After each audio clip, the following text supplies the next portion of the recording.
Sa mga nagtatanong pala tungkol kay Makio, yung isa pang motor, ayan siya. Hindi siya nagagamit kasi nga wala pa ring ORCR hanggang ngayon. Ewan ko ba, parang walang ginagawa dun sa Mitsukoshi. So tara na. 6:27 na ngayon. So medyo maaga-aga tayong nagising ngayon, mga 5:30. Prepared naman na yung mga gamit ko, kaya konting kilos na lang at ready nang umalis. Yun lang, hindi ako nakapag-almusal kasi yun nga, nagmamadali. Kasi gusto kong makarating ng maaga doon sa Pandi.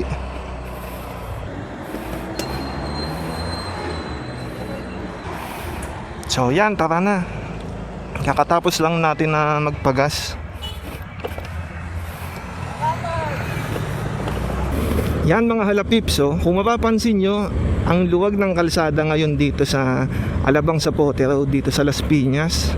At kung familiar kayo dito or nadadaanan nyo to or araw-araw kayong dumadaan dito, masasabi mo talaga na ang luwag ng kalsada, parang may ngayon, laban si Manny Pacquiao. Nakakatuwa kapag ganito, kasi yun nga, maluwag yung kalsada. Hindi nakakatamad na mag-ride or magmotor or bumiyahe. Wala, may enjoy mo yung kalsada kasi tuloy-tuloy yung daan, tapos walang traffic. Siyempre, plus pa yung umaga ngayon, hindi mainit.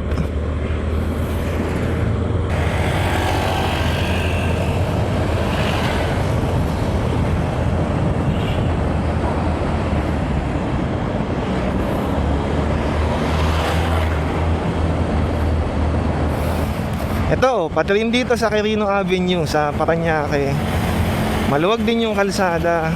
Normally, ang daming sasakyan dito ang daming mga motor. Tapos, yan, matraffic talaga. Lalo maliit yung kalsada. Talagang, pag may isang huminto lang, talagang lipatan sa kabilang linya. Hanggang yun na, magsanga-sanga na ng traffic.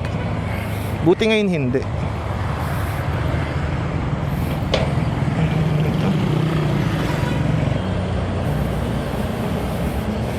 So yan, nandito na tayo ngayon sa Rojas Boulevard.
Ganda.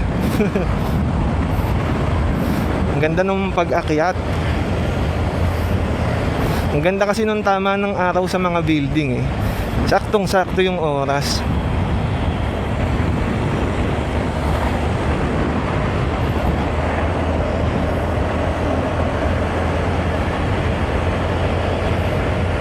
Medyo meron lang mga ginagawang mga kalsada dito sa Rojas Boulevard. Kaya yan, kung makikita nyo, sarado yung gitnang linya.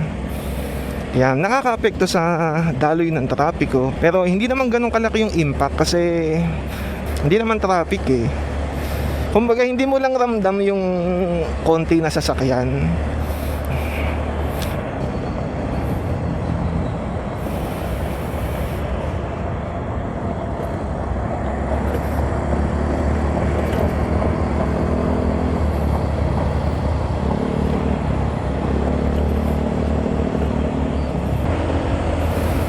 Luwag ng kalsada talaga.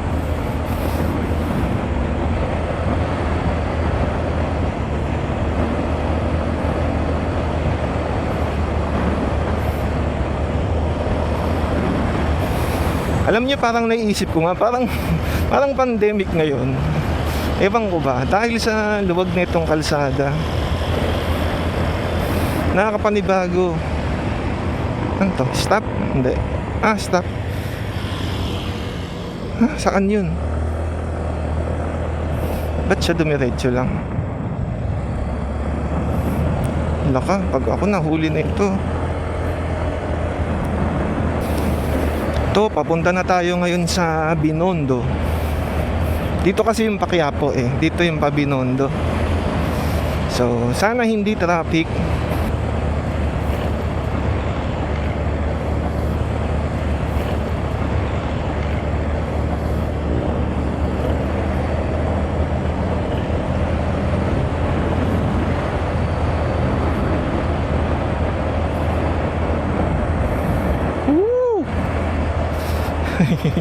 Ang ganda nitong ano nito eh, yung flyover, kurbada, tapos yan, mapuno. Ang ganda.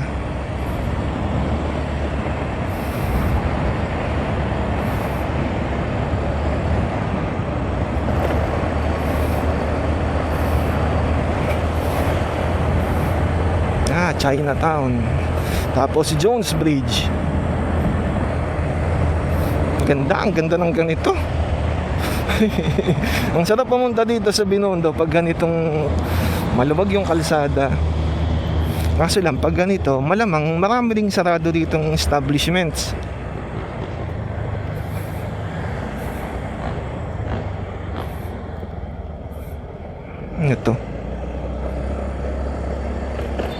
Ito dito sa Binondo, tong kalsada na to, sa normal na araw, napaka-traffic din dito. Pero ngayon, buti na lang yan, hindi matraffic ngayon. Ito lang, may traffic light lang, pero hindi siya yung talagang traffic. Ayan, go na nga oh.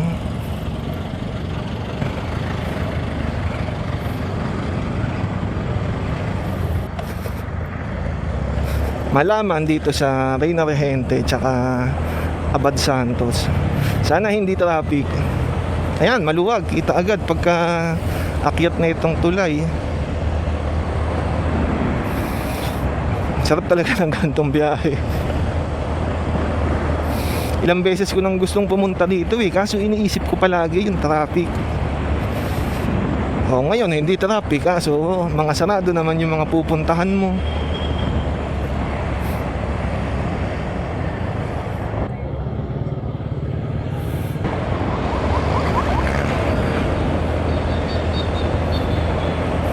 Yan, ang luwag din dito sa Abad Santos.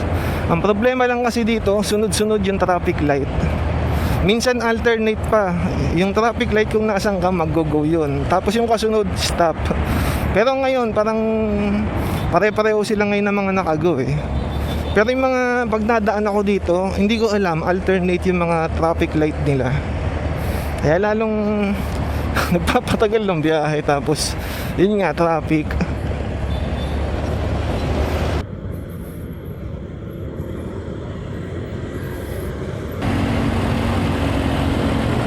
Kahit dito din eh, bandang Grace Park, maluwag din yung daanan. Meron lang talaga mga traffic light. Doon ka lang naman talaga mapapahinto.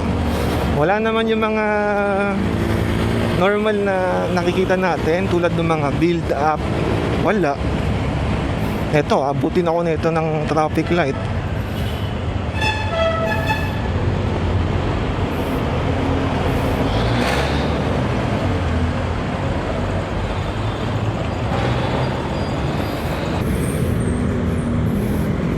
Yan, monumento na. Pagdadaan din ako dito, ang gulo-gulo dito palagi nung pagpasok sa kapag exit dito.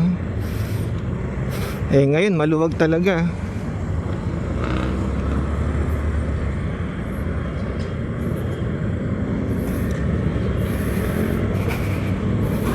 Yan, MacArthur Highway na.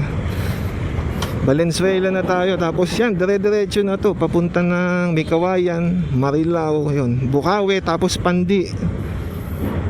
Anong oras na? 7:43. Nandito na tayo sa Valenzuela, umabot. Ito, merong 7-Eleven. Stop muna ako dito.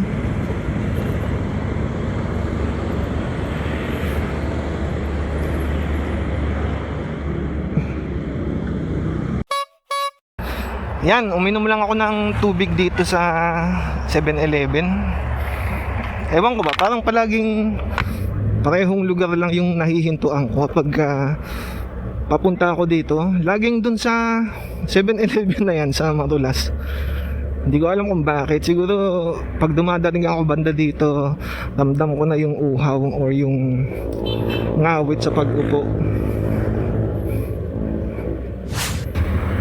Alam niyo mga halapips, napapansin ko lang na tuwing Holy Week, hindi ko maiwasan na maikumpara yung Holy Week dati tapos sa Holy Week ngayon.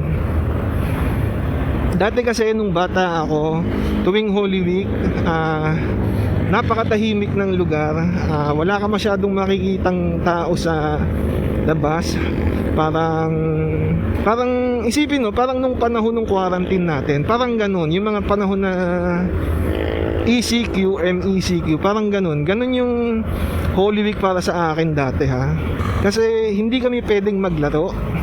Hindi naman bawal maglaro, pero sinasabihan kasi kami na huwag kami maglaro. Natatandaan ko nga nung dati, nung bata ako, naglalaro kami sa labas ng mga kaibigan ko. Naglalaro kami ng parang langit lupa pa nga yata yung nilalaro namin nun. Tapos yun, ang ingay-ingay namin. Tapos meron kaming kapitbahay na matanda na siya.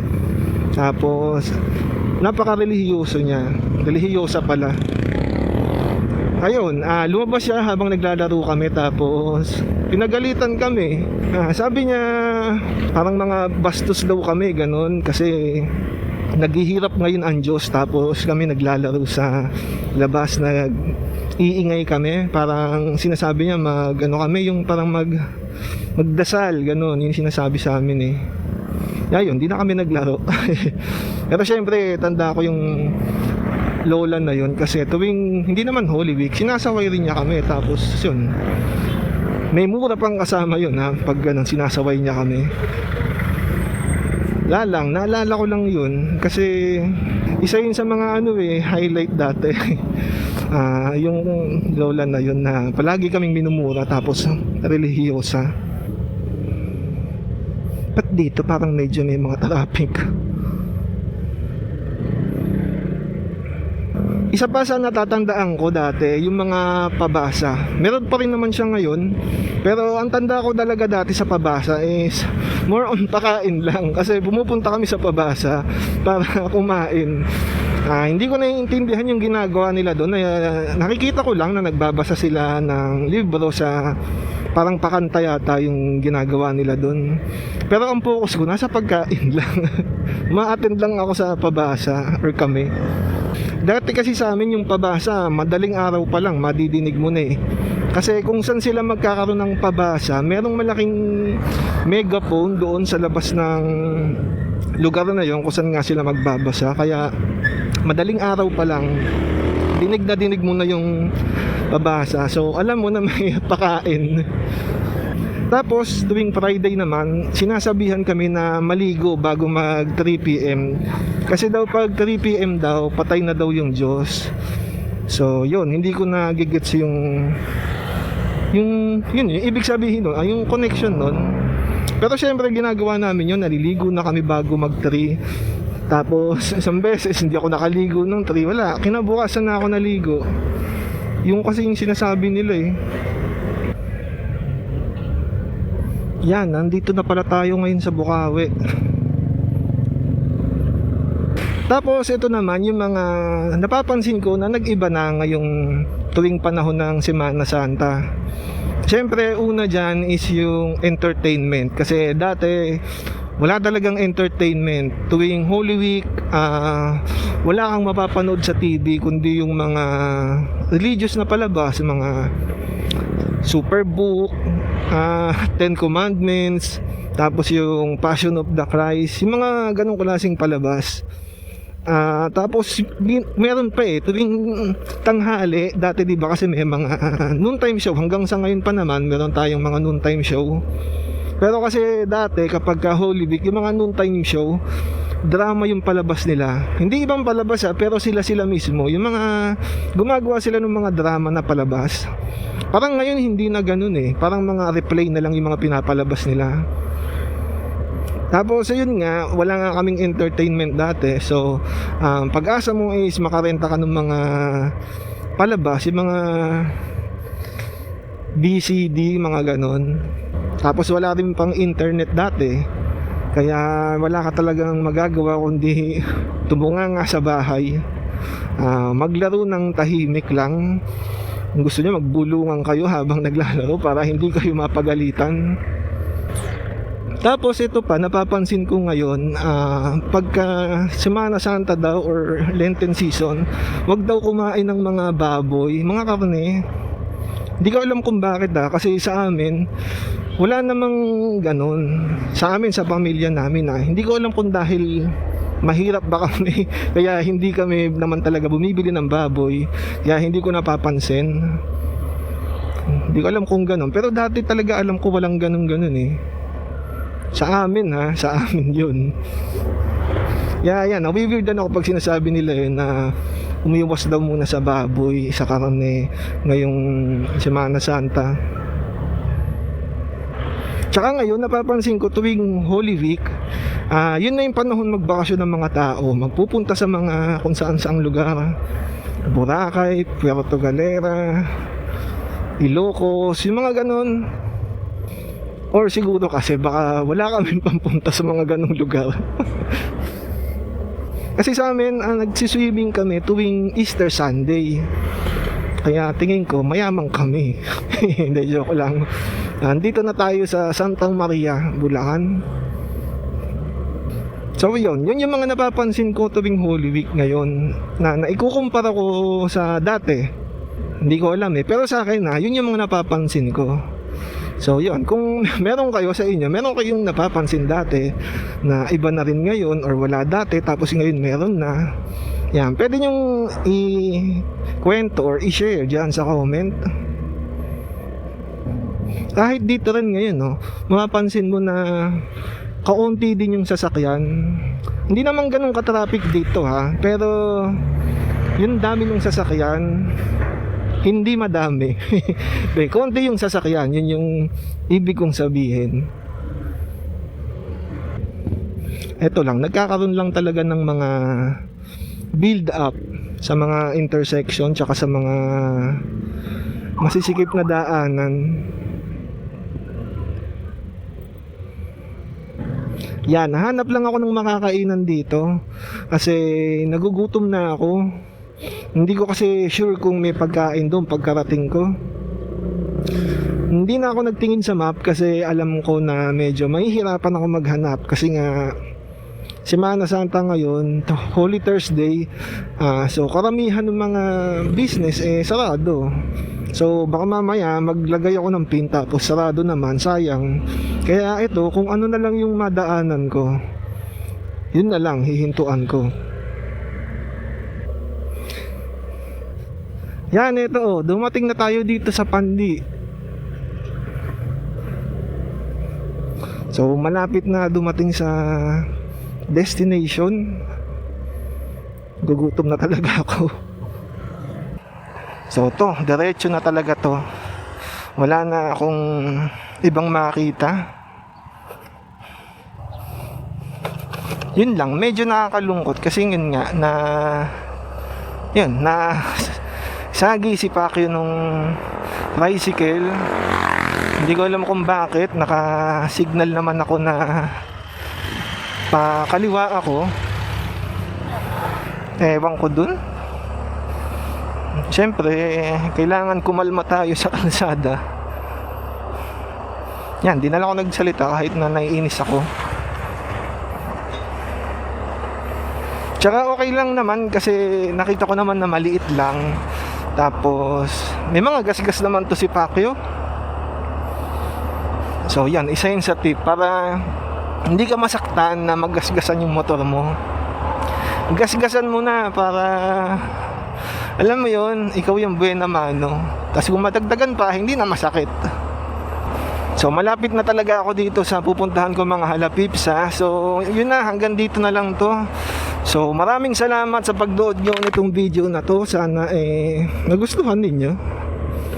Kung nagustuhan nyo itong video na to ay pakipindot na lang ng like button sa ibaba ng video na to. Tapos kung gusto nyo pang makapanood ng mga ganitong klaseng video mula sa akin ay subscribe lang kayo. Diyan din yan sa baba ng video na to. So yun na mga halapips ha. Maraming salamat sa inyo. Hanggang sa susunod na ride ulit ha. Bye bye.